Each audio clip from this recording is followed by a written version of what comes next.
tidak ada yang menentang atau berselisih tentang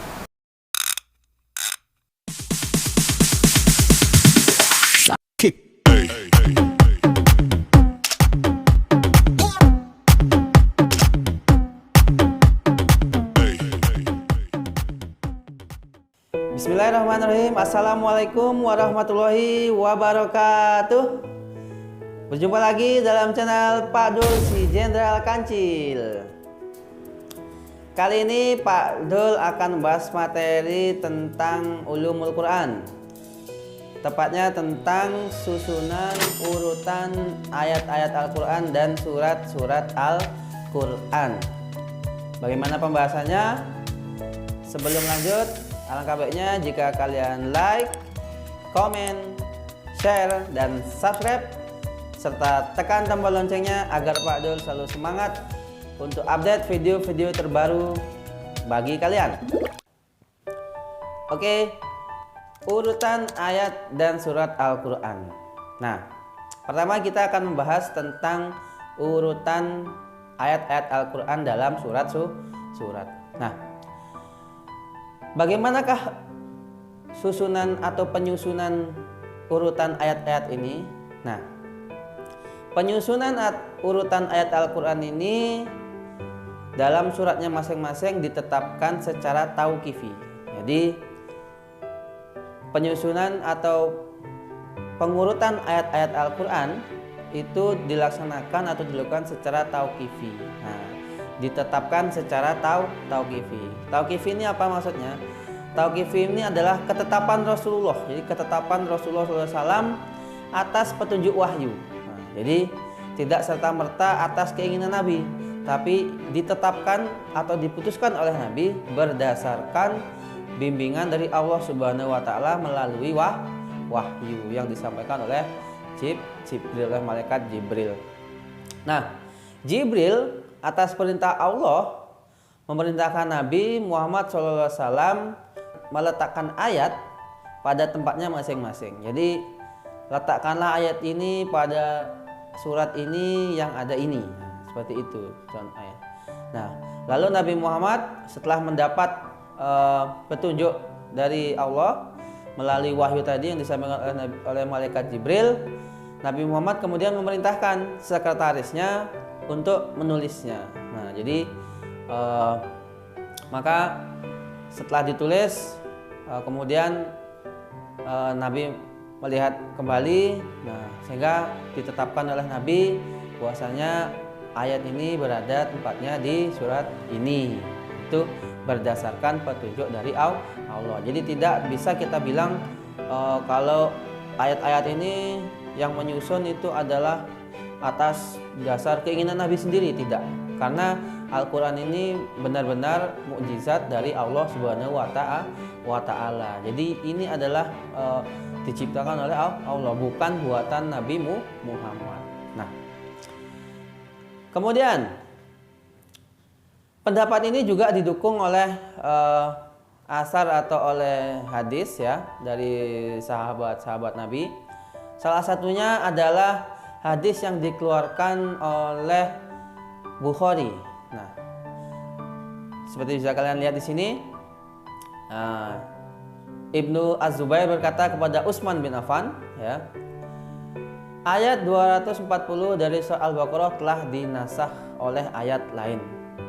Lalu mengapa engkau tetap menulisnya? Utsman menjawab, wahai anak saudaraku, saya tidak akan mengurangi satu ayat pun dari tempatnya. Hadis yang diriwayatkan oleh Bukhari, yang dikeluarkan oleh Bukhari. Nah, hadis ini menunjukkan kalau surat Al-Baqarah 240 sudah dinasakh oleh ayat lain. Nah, ayat 240 ini membahas tentang ketika suami meninggalkan seorang istri atau meninggal, kemudian dia meninggalkan seorang istri, maka istri tersebut berdiam diri di rumahnya selama 1 tahun dan membuat wasiat. Kemudian dinasakh oleh ayat Al-Baqarah ayat 234 yang membicarakan tentang harta warisan dan masa iddah bagi perempuan yang ditinggalkan meninggal oleh suaminya. Nah, Nah, Ibnu Zubair paham bahwa ayat yang telah dinasakh seharusnya tidak ditulis. Tapi Utsman pun juga paham bahwa perintah penetapan ayat pada tempatnya itu ditetapkan berdasarkan tauqifi, ketetapan Rasulullah yang berdasarkan oleh wahyu atau bimbingan dari Allah, dan tak ada seorang pun yang dapat mengubahnya, maka tetaplah ditulis. Nah, atas dasar ini apabila sampai ayat tersebut tidak ditulis dan tidak sampai buat kita, maka sama saja itu dengan mengubah Al-Quran. Maka Al-Quran pada akhirnya jadi berubah. Nah, maka ini jelas sekali dari hadis ini bahwasanya ayat-ayat yang ada pada Quran yang kita pegang saat ini susunannya sama seperti dengan apa yang ada pada zaman Rasulullah SAW. Jadi tidak ada penambahan ataupun pengurangan sedikit pun dalam ayat-ayat tersebut. Nah, kemudian itu tadi tentang ayat-ayat atau susunan urutan ayat-ayat Al-Quran. Nah, kemudian bagaimana dengan susunan urutan surat-surat dalam Al-Quran? Nah, dalam hal ini terdapat 3 pendapat. Nah, pendapat pertama mengatakan susunan urutan surat-surat Al-Quran ini berdasarkan atau dilaksanakan secara tauqifi. Jadi berdasarkan ketetapan Rasulullah SAW dengan menggunakan petunjuk wahyu dari Allah Subhanahu Wa Taala. Kemudian pendapat kedua mengatakan susunan surat Al-Quran ini berdasarkan ijtihadi atau ijtihad para sahabat. Nah, kemudian yang ketiga mengatakan sebagian surat-surat itu berdasarkan tauqif dan sebagian lainnya berdasarkan ijtihad. Nah, kita bahas yang pertama, tauqifi. Nah, Al-Quran disampaikan atau diturunkan kepada Nabi Muhammad SAW dan kemudian disampaikan kepada umat sebagaimana Jibril sampaikan dari Allah Subhanahu Wa Taala. Jadi apa yang disampaikan atau dibawa oleh Jibril dari Allah Subhanahu Wa Taala kemudian diberikan kepada Nabi Muhammad, disampaikan oleh Nabi Muhammad juga sesuai dengan apa yang disampaikan oleh Jibril. Jadi tidak ada penambahan ataupun pengurangan. Nah, kemudian Al-Quran juga pada masa Nabi Muhammad SAW itu susunan dan urutan-urutan ayat maupun suratnya sama seperti apa yang kita pegang saat ini. Nah, sama seperti apa yang kita pegang saat ini, dan apa yang kita pegang saat ini itu dikenal oleh para ulama bahwasanya apa yang kita pegang ini adalah disebut juga dengan mushaf Utsmani. Nah, jadi mushaf Utsmani atau mushaf yang disusun oleh Utsman. Nah, jadi kita kami sudah membahas ya tentang penghimpunan Al-Quran tersebut atau pengkodifikan Al-Quran dari masa Rasulullah, kemudian Abu Bakar dan juga Utsman dengan latar belakang masing-masing. Nah, mushaf Utsmani ini adalah mushaf yang kita pegang saat ini, dan para sahabat, para ulama saat itu tidak ada yang menentang atau berselisih tentang mushaf Utsmani ini. Semuanya berpedoman kepada satu mushaf ini. Nah, seandainya susunan surat-surat itu tidak bersifat tauqifi, tidak merupakan ketetapan Rasulullah berdasarkan wahyu tadi, tentunya saat itu sahabat-sahabat yang memiliki mushafnya masing-masing ya, maka dia akan teguh mempertahankan mushafnya masing-masing. Contohnya Ali, dia memiliki mushaf sendiri. Kemudian Ibnu Ma'as memiliki mushaf sendiri. Kemudian juga Ubay bin Ka'ab juga memiliki mushafnya sendiri. Nah, jika mereka tidak sepakat kalau susunan itu bersifat tauqifi, maka masing-masing mereka akan mempertahankan mushafnya sendiri-sendiri. Nah, tidak akan berpegang pada mushaf Utsmani ini. Tapi pada nyatanya mushaf Utsmani ini tidak ada yang memperselisihkannya. Nah, kemudian pendapat kedua, susunan surat-surat Al-Quran tadi dikatakan bersifat ijtihad. Jadi atas ijtihad para sahabat. Nah, kenapa ada pendapat seperti ini? Nah, pendapat ini dilatar belakangi karena para sahabat ketika itu memiliki susunan mushaf yang berbeda-beda. Contohnya mushaf Ali bin Abi Thalib radhiyallahu anhu ya. pada mushafnya Ali diawali oleh surat Iqra, kemudian Al-Mudatsir, Nun, Al-Qalam, Al-Muzammil, seterusnya sampai ayat surat Al-Makkiyah, kemudian diikuti oleh surat Madaniyah. Jadi mushaf Ali ini susunannya berdasarkan turunnya. Nah, wahyu pertama turun atau Al-Qur'an yang pertama turun adalah surat Iqra, ya, Iqra bismillahirrahmanirrahim. Itu yang ditaruh di awal oleh mushaf Ali. Kemudian pada mushaf Ibnu Mas'ud, nah, pada mushaf Ibnu Mas'ud diawali oleh surat Al-Baqarah, kemudian diikuti oleh An-Nisa, Al-Imran dan seterusnya. Kemudian pada mushaf Ubay bin Ka'ab, mushafnya diawali oleh Al-Fatihah, kemudian Al-Baqarah, An-Nisa, Al-Imran dan seterusnya. Nah, jadi karena ada perbedaan-perbedaan ini, karena para sahabat yang memiliki mushaf itu berbeda-beda dalam susunan atau penyusunannya, akhirnya dari fenomena ini para ulama mengatakan bahwasanya Al-Quran itu susunan suratnya bersifat ijtihad.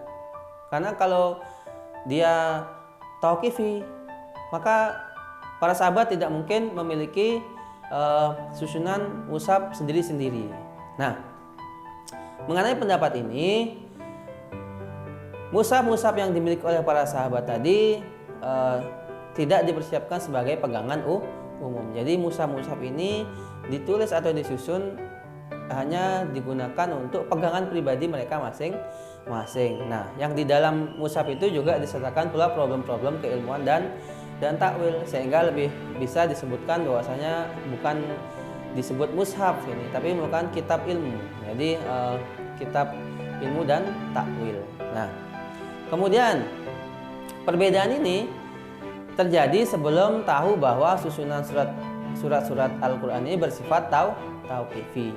Dan ketika susunan surat Al-Quran ini sudah ditetapkan dan sudah dikaji dan sudah ditelaah bahwasanya dan sudah diyakini bahwasanya susunan surat-surat Al-Quran ini berdasarkan tauqifi, merupakan ketetapan Rasulullah yang berdasarkan juga pada wahyu, pembimbingan dari Jibril, bimbingan dari Allah Subhanahu wa taala, maka para sahabat ketika itu langsung memperbaiki susunan mushafnya masing-masing. Bahkan sampai ada yang membakar mushafnya agar tidak jadi perselisihan atau perdebatan di kemudian hari. Maka hal ini tentu menunjukkan bahwasanya ketika para sahabat sudah tahu bahwasanya yang benar adalah berdasarkan ketetapan Nabi, maka mereka tidak memperdebat susunan yang dilakukan oleh Utsman, tapi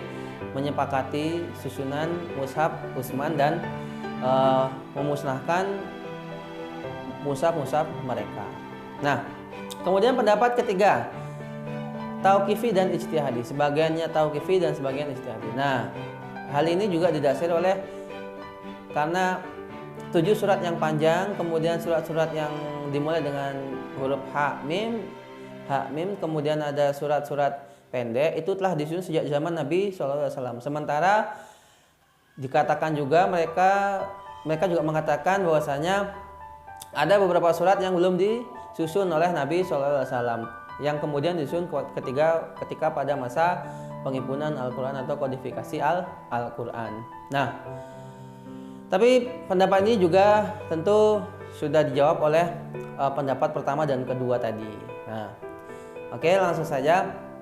Kesimpulannya, susunan surat-surat Al-Quran dan juga ayat-ayat Al-Quran ini bersifat tauqifi. Jadi ayat maupun suratnya susunannya merupakan tauqifi, merupakan ketetapan dari Nabi Muhammad SAW atas bimbingan petunjuk wahyu dari Allah Subhanahu wa Ta'ala. Nah, Al-Quran itu diturunkan sekaligus, ya. Jadi kemarin ketika kita membahas tentang materi nuzulul Quran, dikatakan Al-Quran itu diturunkan sekaligus ke langit dunia. Kemudian diturunkan lagi kepada Nabi Muhammad berangsur-angsur sesuai dengan kejadian atau peristiwa, dan juga merupakan diturunkan juga ketika ada sebuah persoalan, dan itu menjadi jawaban dari persoalan tersebut. Nah, Jibril menyampaikan wahyu atau petunjuk kepada Nabi Muhammad untuk meletakkan masing-masing ayat dan surat-surat itu sesuai dengan wahyu dari Allah Subhanahu wa Ta'ala. Nah, sehingga ketika ayat itu turun, ketika ayat tersebut, wahyu tersebut turun kepada Nabi Muhammad, Jibril juga memberikan petunjuk di mana harus meletakkan ayat-ayat tersebut, juga surat-surat tersebut. Maka dari sini kita bisa pahami bahwasanya susunan urutan ayat Al-Quran dan juga surat-surat Al-Quran itu merupakan ketetapan dari Nabi Muhammad SAW berdasarkan wahyu dari Allah, atau kita sebut juga tauqifi. Oke, itu yang bisa Pak Dul bahas kali ini. Kurang lebihnya Pak Dul mohon maaf. Terima kasih. Assalamualaikum warahmatullahi wabarakatuh.